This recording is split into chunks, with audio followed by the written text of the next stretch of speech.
திமுகவில் இணைந்தார் கேபி அன்பழகன். அப்செட்டில் எடப்பாடி. அதாவது எல்லா பொறுப்புகளையும் நீங்களே வைத்துக் கொள்வீர்களா? மாஜி அமைச்சர் கேபி அன்பழகனுடன் அதிமுக நிர்வாகிகள் தள்ளுமுள்ளு மோதல். தர்மபுரியில் ஆலோசனை கூட்டத்தில் பரபரப்பு.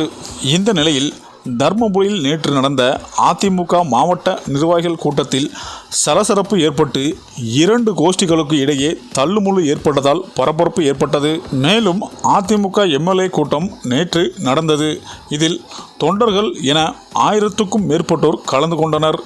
கூட்டத்தில் பேசிய நிர்வாகிகள் தேர்தல் தோல்வி குறித்து தங்களது கருத்துக்களை எடுத்துரைத்தனர். அப்போது தர்மபுரி மாவட்டம் முன்னாள் இளைஞர் மற்றும் இளம் பெண்கள் பாசறை மாவட்ட செயலாளர் சங்கர் பேசுகையில், முன்னாள் உயர்கல்வித்துறை அமைச்சர் கேபி அன்பழகன் 1996 ஆண்டுதான் அதிமுகவிற்குள் வந்தார்.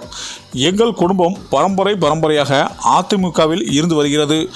ஆனால் 1996 வந்த கேபி அன்பழகன் எல்லா பொருட்களையும் அவரே வைத்து கொண்டார். இது எத்தனை பேருக்கு தெரியும் என்றார். இதனால் கூட்டத்தில் சலசலப்பு ஏற்பட்டது. அப்போது குறுக்கிட்ட பேசிய கேபி அன்பழகன், நான் எப்போது கட்சிக்கு வந்தேன் என்று கட்சியில் இருக்கும் இதுபோன்று பேசக்கூடாது என சங்கரை உடனடியாக மேடையை விட்டு கீழே இருக்கும்படி கூறினார்.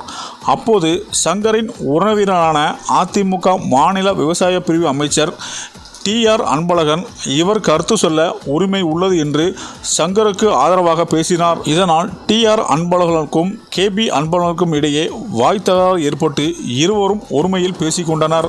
இதை கண்ட மேடையின் முன் இருக்கையில் இருந்த இருதரப்பு ஆதரவாளர்களும் 2 கோஷ்டிகளாக மாறி மாறி மேடையில் ஏறி வாக்குவாதம் செய்தனர். மேலும் அனைவரும் முற்றுகையிட்டதால் தள்ளுமுறு ஏற்பட்டது. அதற்கு நீங்கள் ஏன் இருக்கையை விட்டு எழுந்தீர்கள்? நீங்கள் வருவதால் தான் சண்டை ஏற்பட்டது போல் உள்ளது.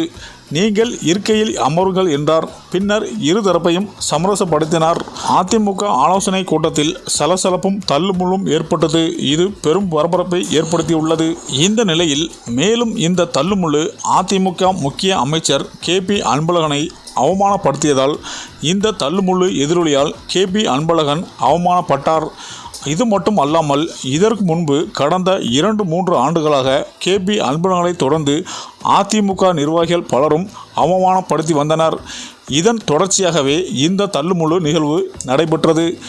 இதனால் மனம் உடைந்த கேபி அன்பழகன் திமுகவில் இணைய உள்ளதாகவும் தற்போது தகவல்கள் வெளியாகியுள்ளது. இந்த தகவல் அதிமுகவை கடும் அதிர்ச்சியில் ஆழ்த்தியுள்ளது என அரசியல் வட்டாரங்கள் கூறி வருகின்றனர். சரி, இந்த வீடியோ பற்றிய உங்கள் கருத்துக்களை கமெண்ட்ல சொல்லுங்க.